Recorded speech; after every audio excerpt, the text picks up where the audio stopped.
How to fix blocked by your IT admin in iPhone. Getting the blocked by your IT admin error on your iPhone?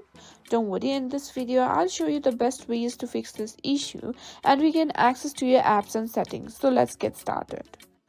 Open settings on your iPhone. Go to General.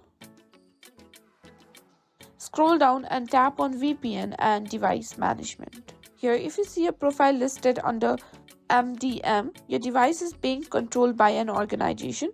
Here, as you can see in my phone, there is sign into work or school account, but you have already listed under it. Just remove the profile by tapping on it and selecting Remove Management. Now let's remove restrictions from screen time. Just go to Settings and tap on Screen Time. Scroll down and tap on Content and Privacy Restrictions. Now simply disable Content and Privacy Restriction, and you may need to enter your passcode if asked. It will adjust the settings that are blocking apps. Sometimes IT restrictions can affect network access. Just go back to Settings and tap on General and go to Transfer or Reset iPhone.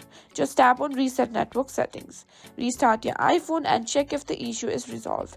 And that's how you fix the blocked by your IT admin issue on iPhone.